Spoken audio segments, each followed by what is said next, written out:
সৃষ্টির সেরা তুমি, এ বুকের রত্ন তুমি, তুমি যে মদিনারি বুলবুল, তোমাকে চিনতে করিনি ভুল হে রাসূল, তোমাকে চিনতে করিনি ভুল।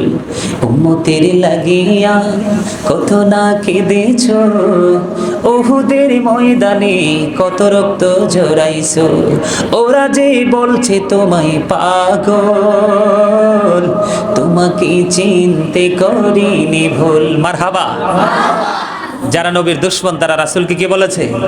পাগল বলেছে। আর আমরা রাসূল প্রেমিক, রাসূলকে চিনতে পেরেছি। রাসূল যা করেছেন উম্মতের জন্যই করেছেন। জোরে জোরে সুবহানাল্লাহ। রাসূলকে ভালোবাসলে এত বেশি লাভ, যে লাভের কথা কল্পনা করা যায় না। একাধিক হাদিস গ্রন্থে একটা হাদিস এসেছে অত্যন্ত চমৎকার। রাসূলকে একদিন একজন প্রশ্ন করলেন, ইয়া রাসূলুল্লাহ, ইয়া হাবিবাল্লাহ, নবী গো, কিয়ামত কখন হবে গো নবী? আমার নবী ডাক দিয়ে বললেন, কিয়ামতের দিনের জন্য তুমি কি প্রস্তুতি নিয়েছো? তিনি উত্তর দিয়ে দিলেন, ইয়া রাসূলুল্লাহ, ইয়া রাসূলুল্লাহ, ইয়া হাবিবাল্লাহ, নবী গো, আমি কিয়ামতের দিনের জন্য কোনো প্রস্তুতি নিতে পারিনি, কিন্তু আমি আল্লাহ এবং আল্লাহ রাসূলকে আমি ভালোবাসি। আমার নবী সঙ্গে সঙ্গে জানিয়ে দিলেন, তুমি যাকে ভালোবাসো তার সাথেই তুমি থাকবা। জোরে সুবহানাল্লাহ। তাহলে আমরা রাসূলকে ভালোবাসবো, বাসবো তো? আমরা রাসূলকে ভালোবাসবো জীবনের চাইতেও বেশি। কিসের চাইতেও বেশি? জীবনের চাইতেও বেশি ভালোবাসতে হবে, সন্তান সন্ততির চাইতেও বেশি ভালোবাসতে হবে। তাহলে আমরা ঈমানদার হয়ে সত্যিকার রাসূল প্রেমিক হয়ে কবরে যেতে পারবো। না হয় কিন্তু আমাদের কোনো উপায় নাই। উপায় থাকবে?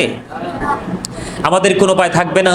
আজকে সিরাজুম মুনীরা সুন্নি হাফিজিয়া মাদ্রাসার এই নূরানি ইমানি ইরফানি জলসায় থেকে আমি বলতে চাই, শিক্ষক, স্টুডেন্ট এবং যারা উপস্থিত মেহমান আছে সবাইকে বলতে চাই, আমরা রাসূলকে হৃদয় দিয়ে ভালোবাসবো, জীবনের চেয়ে বেশি ভালোবাসবো। কোনো ধরনের কোনো রাসূলের সাথে কোনো ধরনের কোনো গর্হিত আচরণ আমরা করব না। রাসূলের কথার উপর কখনো আমরা কথা বলবো, রাসূলের কণ্ঠস্বরের উপর কখনোই আমরা কণ্ঠস্বর উঁচু করব না। তার কারণ আল্লাহ রাব্বুল আলামিন বলেছেন, ইয়া আইয়ুহাল্লাযীনা আমানু লা তারফাউ আসওয়াতাকুম ফাওকা সাওতিন নবী। আসেনি হাফেজ সাহেবরা? আল্লাহ রাব্বুল আলামিন বলে দিয়েছেন ঈমানদারদেরকে, তোমরা একজন আরেকজনকে সম্বোধন করে যেভাবে কথা বলো, কখনোই আমার হাবিবের সঙ্গে এভাবে কথা বলো না। তোমরা আমার হাবিবের কণ্ঠস্বরের উপর কণ্ঠস্বর কি উঁচু করো না। আল্লাহু আকবার। ইন্নাল্লাযীনা ইউযুনাল্লাহা ওয়া রাসূলাহু লা'নাহুমুল্লাহু ফিদ দুনিয়া ওয়াল আখিরাতি ওয়া আ'আদ্দা লাহুম আযাবাম মুহিনা। আল্লাহ রাব্বুল আলামিন আলো বলেছেন, আল্লাহ রাব্বুল আলামিন আমাদেরকে আরো বলেছেন, আল্লাহ আল্লাহ রাসূলকে যারা কষ্ট দেয় আল্লাহ তাদেরকে দুনিয়া এবং আখিরাতে অভিশপ্ত করেছেন। কি করেছেন? আরো জোরে, ওয়া আ'আদ্দা লাহুম আযাবাম মুহিনা। আল্লাহ রাব্বুল আলামিন তাদের জন্য ভয়ঙ্কর সাজাও বরাদ্দ করে। যারা সাজাপ্রাপ্ত হয় তাদের কিন্তু কি নাই? লা ইয়ামুতু, people will not die that day. তাদের কিন্তু কি নাই? মরণ নাই। ফিহা ওয়ালা ইয়াহইয়া, people will not be able to live that day. তাদের কিন্তু বাঁচাও নেই। আল্লাহ বলেছেন, ওমা হুম আনহা বিগাইবিন, people will not be able to escape that day. তারা কিন্তু বাঁচতেও পারবে না, পালাতেও। তাহলে রাসূলের সাথে প্রেম করব না, রাসূল বিদ্বেষীদেরকে সাপোর্ট দিব। আমি ছোট্ট করে একটা ছোট্ট টপিক আকারে আজকে দুটো বিষয় নিয়ে আলোচনা করব, অল্প সময়ের মধ্যে, বেশি সময় নয়। আজকের নূরানি ইমানি ইরফানি জলসা থেকে আমি একটা মেসেজ দিতে চাই, কাছে এবং দূরে, দেশে এবং প্রবাস থেকে যারা আমার আলোচনা এখন শুনছেন এবং পরে যারা শুনবেন ইউটিউব, ফেসবুক, বিভিন্ন অনলাইন মিডিয়ার মাধ্যমে, তাদের সকলকে আন্তরিক মোবারকবাদ জানিয়ে আজকের আমার ছোট্ট আলোচনা শুরু করতে যাচ্ছি। সে আলোচনাটা হলো, আমাদের দেশে কিন্তু এখন রাসূল বিদ্বেষী অনেক বড় বড় শায়েখ বের হয়েছে। নাউজুবিল্লাহ। বের হয়েছে কিনা? আরো জোরে। আমাদের মডেলকে রাসূল কে? আমরা কাকে ফলো করব? কার নিদর্শন আমাদের মাঝে লালন করব? রাসূলের নিদর্শন আমাদের মধ্যে লালন করব এবং বাস্তব জীবনে বাস্তবায়ন করব। রাসূলের কথার উপর যারা কথা বলে তারাই বেয়াদব।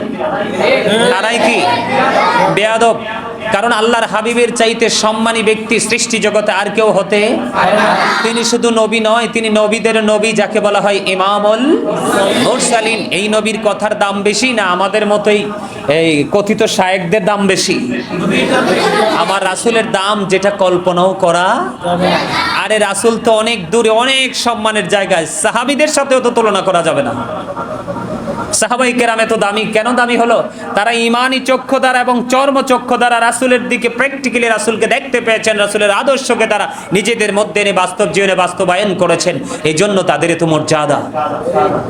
আমার আলোচনা বেশি লম্বা হবে না। আমি দেখেছি বিভিন্ন সোশ্যাল মিডিয়ার মাধ্যমে এবং আমার কাছে অনলাইনের মাধ্যমে আমাকে অনেকে লিঙ্ক পাঠিয়েছেন এই বিষয় নিয়ে কথা বলার জন্য, অনেকে অনুরোধ করেছেন, অনেকে কমেন্টস করেছেন। আমি কমেন্টস পড়ার অভ্যাস আমার নাই, আর আমি পড়বও না। কারণ আমি কখনোই ব্যক্তিগতভাবে আমি গাজী সুলাইমান আল কাদরি চাই সবার সাথে প্রেমের বন্ধন তৈরি করে রাখতে। কিন্তু সত্য কথা বলতে গেলে কোরআন এবং হাদিসের যেই বা একদম সত্য কথাটা, সেটা বলতে গেলে যদি কারোর সাথে বিদ্বেষ সৃষ্টি হয় বা কারোর সাথে কোনো ধরনের কুন্দল সৃষ্টি হয়, তাহলে এটা তার ব্যক্তিগত ব্যাপার। এটা আমার জন্য কিন্তু আমার কোনো কিছুই যায় আসে না। অনেকে বলে যে হুজুর আপনারা তো গীবত করছেন। আরে আপনি যে গীবত বলছেন আপনি তো গীবতের সংজ্ঞাই বুঝেন না। সে গীবতের সংজ্ঞাই তো জানেন না, কোনটা গীবত আর কোনটা গীবত না, আর কোনটা প্রতিবাদ আর কোনটা প্রতিবাদ না, সেটা আপনি জানেন না। আমি সব ধরনের মানুষগুলোকে আজকে শায়েখ ভক্ত যারা আছেন তাদের কাছে আমি আজকে প্রশ্ন রেখে যাব। আপনাদের শায়েখ, আমি নাম বলতে চাই না, ইতিমধ্যে এটা ভাইরাল হয়ে গেছে, মানুষের কাছে প্রসারিত হয়ে গেছে। এত নির্লজ্জের মতো কথা ওনার জবান দিয়ে কিভাবে বের হয় আমি ভেবেও খুঁজে পাই না। গতকালকে ভিডিও দেখলাম, এটা অনেক আগেই সম্ভবত অনলাইনে আসছে, আমাকে লিঙ্ক পাঠিয়েছে বা আমি নিজেও বিভিন্ন মিডিয়ার মাধ্যমে পরে সত্যতা যাচাইয়ের জন্য দেখেছি। আপনাদের শায়েখ বলেছে অনেক পুরুষের মধ্যে, এটা আমি বলতে চাই না, নারী এবং পুরুষ উভয়ের মধ্যে আল্লাহ রাব্বুল আলামিন কাউকে যৌবনের শক্তি কাউকে বেশি দেয়, কাউকে আবার কম দেয়, আবার কারো মধ্যে থাকেই না। এরকম অনেক মানুষ আছে না? তো আল্লাহর হাবিবের ছোট্ট একটা হাদিস আমি বলবো। শায়েখ বলেছে হালালভাবে যৌন চাহিদা মিটাবার যদি কোনো রাস্তা না থাকে তাহলে সে নাকি হস্তমৈথুন করতে পারবে। আওয়াজ তোলে নাউজুবিল্লাহ। এত বড় নোংরা কথা, কোরআন হাদিস বিরোধী কথা সে কিভাবে বলতে পারলো? আমি যারা শায়েখ ভক্ত আছেন তাদের কাছে প্রশ্ন রেখে যাই, আমার রাসূল বলেছেন যাদের শরীরের মধ্যে যৌবনের তেজ বেশি, শক্তি বেশি, আল্লাহ রাসূল বলেছেন তোমার বিয়ের ব্যবস্থা করতে পারো না, বিয়ে হচ্ছে না, তোমার জন্য একটা সহজ একটা রাস্তা হলো, রাসূল বলেছেন তুমি রোজা রাখতে থাকো। জোরে জোরে সুবহানাল্লাহ। হাদিস শরীফটা কার? আমার রাসূলের না? আমার রাসূল বলেছেন তোমরা কি করো? বেশি বেশি করে রোজা রাখো, তাহলেই তোমার কি থাকবে? তোমার যে চাহিদা, তোমার যে উত্তেজনা, এটাকে রোজায় কি করে ফেলবে? কন্ট্রোল করে ফেলবে, এটাকে নমনীয়তার দিকে নিয়ে আসবে। কিন্তু আপনাদের শায়েখ কিন্তু এত চমৎকার রাসূলের এই বাণী, রাসূলের পবিত্র জবান মোবারকের হাদিস শরীফটাকে তিনি কিন্তু জনসম্মুখে তুলে ধরেননি। তিনি আরেকটা নোংরামির দিকে যুবক যুবতীদেরকে ঠেলে দিয়েছেন। আওয়াজ তুলে নাউজুবিল্লাহ। এখন আমি শায়েখ ভক্ত যারা রয়েছেন তাদের কাছে আমার প্রশ্ন হলো, আপনাদের কাছে, আপনাদের বিবেকের কাছে আমি প্রশ্ন রেখে গেলাম, আজকে মানুষের মধ্যে কি এই বক্তব্য দ্বারা কুমন্ত্রণা সৃষ্টি হবে না? কথা বলে না? নোংরামি সৃষ্টি হবে না? শয়তানি ওয়াসওয়াসা আরো বেশি বৃদ্ধি পাবে না? আপনি বিদেশ চলে গেছেন, সমস্যা নাই, আপনার যদি কষ্ট হয় আপনি পাপ করবেন কেন, হারাম কাজ করবেন কেন, ইসলাম যেটা বলেনি সেটা করবেন কেন? রাসূল বলেছে তোমরা রোজা রাখো, আপনার শায়েখ বলেছে হস্তমৈথুন করো। আপনাদের কাছে বিচারের ভার, শায়েখ ভক্ত যারা তাদের কাছে আমার বিচারের ভার, আপনি কি আপনার শায়েখের ভক্ত হবেন নাকি রাসূলের হাদিসকে মানবেন, নাকি আপনার শায়েখকে ভুল ফতোয়া দিয়ে আপনি তাকে বয়কট করবেন? প্রশ্ন রেখে গেলাম। 2 নাম্বার হলো মদের মতো একটা হারাম জিনিস, নামাজের মতো একটা পবিত্র কাজ, ইমানের পরে গুরুত্বপূর্ণ মহা ইবাদত হলো নামাজ। আপনার শায়েখ ফতোয়া দিয়েছে কি করতে হবে, কি করা যায়? মদ খেয়ে কুলি করে নামাজ পড়া যায়, এটা তিনি কোথায় পেয়েছে? আপনাদের কাছে আমি রিকোয়েস্ট করে গেলাম, আপনাদের শায়েখকে আপনারা প্রশ্ন করবেন দয়া করে, উনি কোন কিতাবে পেয়েছে দয়া করে তিনি যেন মিডিয়াতে এসে কোথায় পেয়েছে মদ খাওয়ার পরে কুলি করে নামাজ পড়া যাবে, শুধু তিনি সেই দলিলটা দিয়ে যাবে। আর হস্তমৈথুন করা যাবে যৌবনের চাহিদা মেটানোর জন্য, এই বক্তব্য তিনি কোথায় পেয়েছে? এই দলিলটা দয়া করো নাকি দিতে বলবেন। আমরা বিতর্ক করতে চাই না, অন্যায়ের বিরুদ্ধে প্রতিবাদ করতে চাই।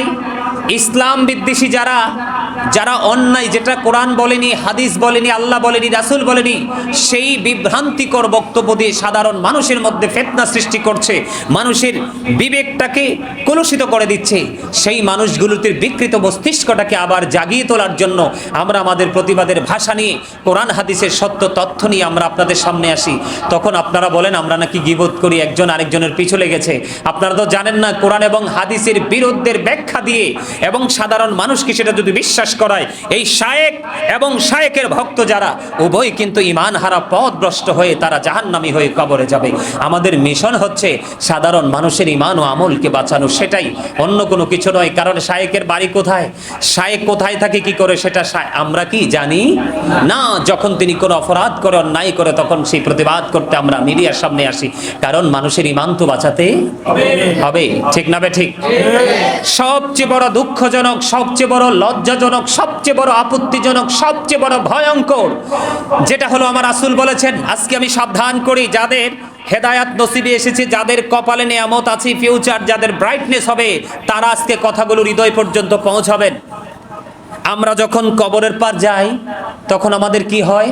মনটা নরম হয়ে যায়, মনের মধ্যে একটা আতঙ্ক সৃষ্টি হয়ে যায়। যখন কোনো মৃত্যু ব্যক্তির জানাজায় যায়, তার কাছে যখন যাই, তখন আমাদের যে এই খাটিয়াতে উঠতে হবে, সাদা কাপড় পরতে হবে, সেটা আমাদের মধ্যে সেই ফিলিংসটা আসে। আমি কত বলবো, তারপরও বলতে হবে, কারণ সাধারণ মানুষের ঈমানকে বাঁচাতে হবে। ইসলাম বিদ্বেষী, ইসলাম বিরোধী, কোরআন হাদিস বিরোধী কথাগুলো যেগুলো বলছে, সেইগুলোর পক্ষে যেটা কোরআন হাদিস বলে সেটা আমাদেরকে বলতে হবে, না হয় কিন্তু সাধারণ মানুষের বাঁচার কোনো রাস্তা নেই। সম্মানিত উপস্থিতি, দেশ ও প্রবাস থেকে যারা শুনছেন, বিশেষ করে শায়েখ ভক্ত যারা, তাদের কাছে আমি প্রশ্ন রেখে যাব আজকে, আপনারা সেই সলিউশন দিবেন, সমাধান দিবেন। কারণ আমাদের বক্তব্য দেওয়ার পরে যেহেতু আপনাদের নোংরামি শুরু হয়ে যায় আপনাদের শায়েখদের মতো, আপনাদের কাছে আমার প্রশ্ন, আজকে সেই ভিডিওগুলো অনলাইনে আছে, আমি আপনাদেরকে সত্যতা তুলে ধরে সেটার এগেইনস্টে কথা বলতে চাই। আপনাদের শায়েখ বলেছে কবর জিয়ারত করতে গেলে ওখানে গিয়ে নাকি সূরা ফাতিহা পড়া যাবে না, সূরা নাস পড়া যাবে না, সূরা ফালাক পড়া যাবে না, সূরা ইয়াসিন পড়া যাবে না। এত বড় বেয়াদব, এত বড় খবিস, এত বড় গুস্তাখে রাসূল, এত বড় বেয়াদব। সে বলতেছে যারা এই কবরের পাশে গিয়ে সূরা ফাতিহা, সূরা ইখলাস, সূরা নাস, সূরা ফালাক, সূরা ইয়াসিন তেলাওয়াত করে, এটা নাকি মেড ইন চায়না। কোরআন কি চায়না থেকে নাজিল হয়েছে? আরো জোরে, কোরআন কি চীন থেকে নাজিল হয়েছে? তাহলে সে যে বলল মেড ইন চায়না, তার মানে কি এগুলো কোরআন থেকে উৎপত্তি হয়েছে? কবর জিয়ারাতের যে দলিলগুলো, কবর জিয়ারাতের যে হাদিসগুলো, এই হাদিসগুলো কি চায়না থেকে উৎপত্তি হয়েছে? চীন থেকে। চীনারা সেগুলো বাংলাদেশে পাঠিয়েছে, পৃথিবীর বিভিন্ন দেশে প্রোডাক্ট হিসাবে সেল করেছে। তা আমি তাকে কি বলবো? বেয়াদব বলা ছাড়া আর কি কিছু থাকে? আরো জোরে, এই আমি গাজী সুলাইমান ফালতু বক্তা নয়, ফালতু কথা বলার অভ্যাস নয়। আমি শুধু শায়েখ ভক্ত যারা দুঃখ লাগে, অনেক মানুষ দেশ বিদেশ থেকে মেসেজ পাঠিয়েছে এই বিষয়গুলো নিয়ে কথা বলার জন্য। আমার নবী বলতেছে তোমরা কবর জিয়ারত করো, কারণ আগে তিনি এক সময় কবর জিয়ারত করতে নিষেধ করেছিলেন। কি করেছিলেন? কবর জিয়ারত করতে নিষেধ করেছিলেন। এখন রাসূল বলতেছে আমি এখন বলছি তোমরা কবর জিয়ারত করো, কারণ কবর জিয়ারত করলে তোমাদের হৃদয়টা কি হয়ে যাবে? নরম হয়ে যাবে। মৃত্যুর কথা মনে পড়বে, কবরে যাওয়ার কথা মনে পড়বে, তখন তোমরা নিজেকে কি করতে পারবে? কন্ট্রোল রাখতে পারবে। আল্লাহ রাসূল বলেছে জিয়ারত করতে। এখন কবরের পার গিয়ে কি আমরা গান বাদ্যযন্ত্র করব? হ্যাঁ, আপনি শায়েখ ভক্ত যারা আছেন দয়া করে তাদেরকে বলবো, আপনারা যেহেতু আমাদের চাইতে বেশি জানেন, আপনাদের যেহেতু কথা বলার দূরদর্শিতা অনেক বেশি, আপনাদের কাছে আমার প্রশ্ন, আপনার শায়েখকে বলবেন কবরের পাশে গিয়ে রাসূল বলেছে কবর জিয়ারত করতে। কবর জিয়ারত হলো মুস্তাহাব। কবর জিয়ারত কি? মুস্তাহাব। এটা একটা সুন্নাহ। যেই ব্যক্তি একটা মৃত সুন্নাহকে জিন্দা করে কবরে যাবে, তাকে 100 শহীদের মর্যাদা দিয়ে কবরে ঢুকানো হবে। এখন আমার কথা হলো, রাসূল বলছে কবর জিয়ারত করো, দোয়া করো, তাদের জন্য হাদিয়া পাঠাও। কারণ বিশাল সমুদ্রের মধ্যে একটা মানুষ পরে সাঁতার কেটে যেমন তিনি সাহায্য খুঁজতে থাকে, ঠিক কবরবাসীরাও কিন্তু কবরে থেকে এইভাবে সাহায্য খুঁজতে থাকে তার আপন স্বজন যারা রয়েছে তাদের কাছে। এখন যখন এখান থেকে আমরা ফাতিহা পড়ব, জিয়ারত করব, সূরা ইয়াসিন পড়ব, কোরআন তেলাওয়াত করব, মিলাদ পড়ব, দুরূদ পড়ব, জিকির করব, এগুলো পৃথিবীর চাইতে বড়, পাহাড়ের চাইতে বৃহৎ আকার ধারণ করে কবরবাসীর জন্য আল্লাহ হাদিয়া হিসাবে কবুল করে নেবে। জোরে জোরে সুবহানাল্লাহ। মুহাম্মদ ইবনে নসর রাদিয়াল্লাহু তাআলা আনহুর বাবা, তিনি যখন কবরের পারে যেতেন, হাদিস শরীফের মধ্যে এসেছে তিনি সূরা ইয়াসিন সূরা মুলক তিনি 10 বার তেলাওয়াত করেছেন। আমি পড়েছি। সুবহানাল্লাহ। এখন আমরা কবরের পাশে গিয়ে কি করব? কোরআন তেলাওয়াত করব না? সূরা ফাতিহা পড়ব না? সূরা নাস পড়ব না? সূরা ইয়াসিন পড়ব না? যার যেটা মন চায় আমরা তেলাওয়াত করব। উদ্দেশ্য কি? মালিক, আমার স্বজন যিনি শুয়ে আছে, আমার প্রিয়জন, তার জন্য তুমি হাদিয়াটা কবুল করে নাও, কারণ সে খুব বিপদে আছে, খুব অসহায় অবস্থায় আছে, তাই না?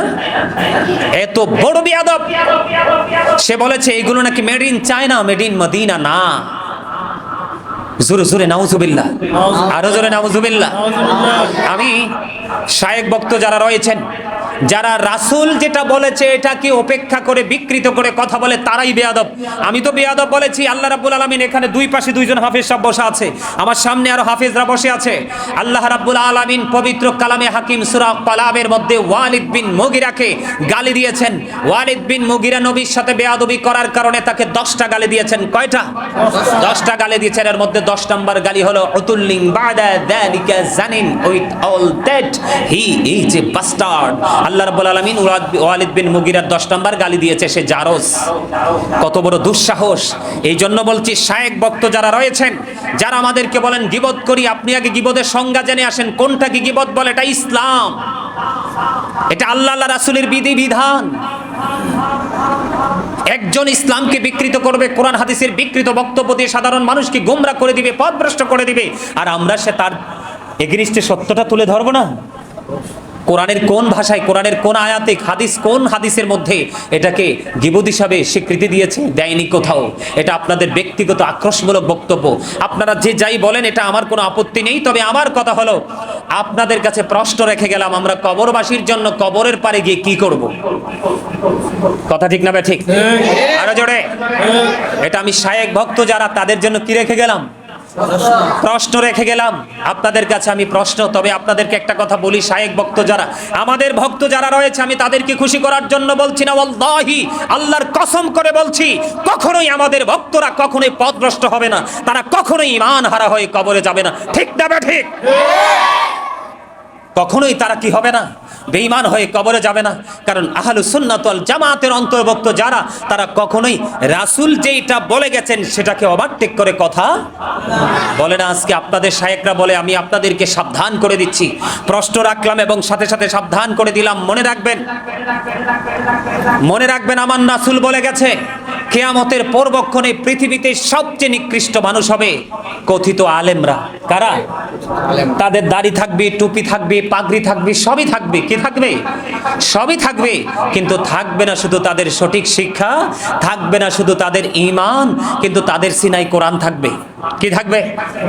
কোরআন থাকবে। কিন্তু কোরআন তাদের জিহ্বার হুলকুমের ভিতরে যাবে না, বাহিরেই থাকবে। তার মানে তাদের সিনা পর্যন্ত কোরআনটা প্রবেশ করবে না। তাদের কোরআনের আওয়াজ শুনলে মানুষ মুখরিত হয়ে যাবে, মানুষ মুগ্ধ হয়ে যাবে, কিন্তু মনে রাখতে হবে এখানে একটাও থাকবে না ইমানদার। কারণ রাসূল প্রেম হলো ইমান। আর রাসূল প্রেম কোনটাকে বলে? রাসূল যাহা বলেছে আমরা তাহাই মানিব, রাসূল যেটাকে নিষেধ করেছে সেটার ধারেও আমরা যাব। রাসূলের 63 বছর জিন্দেগি আমাদের জন্য যাহা যাহা আমরা পেয়েছি কোরআন হাদিসের মাধ্যমে, তাহাই আমরা জানবো এবং বাস্তব জীবনে মেনে মেনে আমরা কবর পর্যন্ত পৌঁছাবো। তাহলেই আমরা হব ধন্য। কথা কি ঠিক আছে? আরো জোরে। তা আমরা কি তাদের কথা শুনবো? আজকে আর বেশি বক্তব্য দিচ্ছি না, আগামীকালকের বক্তব্যে ওনার আরেকটা বক্তব্যের প্রতিবাদ করব। আগামীকালকে আরেকটা প্রোগ্রাম বা আগামীকালকের প্রোগ্রামে তার আরেকটা বক্তব্য নিয়ে আমি কথা বলবো। মানে এত লজ্জাজনক, এত আপত্তিজনক, তারা সাধারণ মানুষকে শুধু খুশি করতে চায়। কি করতে চায়? মনে রাখবেন, সবাইকে বলে দেই, তাদের কথা হবে মধুর চেয়ে মিষ্টি। তাদের কথা হবে কি? মধুর চেয়ে মিষ্টি। তাদের চরিত্র হবে ফেরাউনের মতো, আর তাদের আত্মাটা হবে বাঘের চাইতে হিংস্র। আমার কাছে অবাক লাগলো, গতকালকে রাত্রে বসে বসে অনেকগুলো হাদিস গ্রন্থ আমি দেখেছি যে কবর জিয়ারত সম্পর্কে কত সুন্দর সুন্দর তথ্য আমার রাসূল দিয়ে গেছেন। কবরের পারে যাও, তাদের জন্য দোয়া করো, তাদের জন্য মাগফিরাত কামনা করো, তাদের জন্য হাদিয়া পাঠাও। কবরে চলে গেলে আপন স্বজন তাদের জন্য তুমি কি করো? যেমন আজকের আমার এই প্রোগ্রামটা, আজকের যে আমি যে প্রোগ্রামে অ্যাটেন্ড করেছি, সেই প্রোগ্রামের মধ্যে আজকে কিন্তু কবরবাসীর আত্মার মাগফিরাতের উদ্দেশ্যে এবং অসুস্থ মানুষ যেন শেফা আল্লাহ তাকে দান করে, সেই উদ্দেশ্যে কিন্তু আজকের এই প্রোগ্রামটা। আমরা এখানে দুরূদ পড়েছি, জিকির করেছি, কোরআন তেলাওয়াত করেছি, কত কিছু করেছি না? তো এগুলাই তো হাদিয়া। আর কি করব? তো এগুলো আমাদেরকে কি করতে হবে? এগুলো আমাদেরকে চিন্তা করতে হবে, ভাবতে হবে। তাদের কথা বিশ্বাস করা, তাদের কথা বিশ্বাস করলে ইমানও চলে যাবে, আমলও। আজকে তাদের ভক্ত যারা, তাদের মধ্যে কিন্তু আমল নাই। কি নাই? শুধু জবানেই আছে, কি নাই? আমল নাই, শুধু মিষ্টি মিষ্টি কথা, শুধু মিষ্টি মিষ্টি কথা। এই যে শায়েখ জাজ সুন্নাহ ফাউন্ডেশনের নামে কোটি কোটি টাকা মানুষের কাছ থেকে মানুষকে বোকা বানিয়ে বানিয়ে হাতে নিচ্ছে। আমি আগামীকালকে আরেকটা প্রমাণ দিব, আজকে আর বলবো না, কারণ আজকে অনেক সময় হয়ে গেছে। আজকে আর কথা লম্বাও করবো না, দীর্ঘায়িত করবো না, আমাদেরকে শেষ করতে হবে আজকের এই প্রোগ্রাম। তবে আমি অনেক লম্বা সময় ধরে মিলাদ পড়েছি, দরুদ পড়েছি, জিকির করেছি, আলোচনাও করেছি ছোট্ট ছোট্ট করে। তো আমি আল্লাহ যেন আমাদের এই আলোচনার মধ্যে যত ভুল ত্রুটি হয়েছে, আল্লাহ যেন আমাদের এই ত্রুটিগুলো ক্ষমা করে দেয়, এবং আজকের এই প্রোগ্রামটাকে যেন মদিনাওয়ালার খাতিরে আল্লাহ যেন আমাদের এই প্রোগ্রামটাকে কবুল করে নেয়, যে উদ্দেশ্যে আমরা আজকে খতম হয়েছে না তো, যে আমার কোরআন খতম হয়েছে, মাশাআল্লাহ মাশাআল্লাহ, একটা কোরআন খতম হয়েছে। এই খতমে কোরআনের হাদিয়া এবং মিলাদ জিকির আজকের ওয়াজের হাদিয়া যেন আল্লাহ রাব্বুল আলামিন আমাদের জন্য, যার উদ্দেশ্যে আজকের আয়োজন, তাদের আপন স্বজনদের জন্য এবং আমাদের সবার জন্য যেন আল্লাহ কবুল করে নেয়। সকলে বলুন আমিন। আরো জোরে বলুন আমিন। আল্লাহ আমাদের সবাইকে কবুল করে নেক। সকলে আবারও বলুন আমিন। একবার সূরা ফাতিহা শরীফ, 3বার সূরা ইখলাস শরীফ, কয়েকবার দুরূদ শরীফ।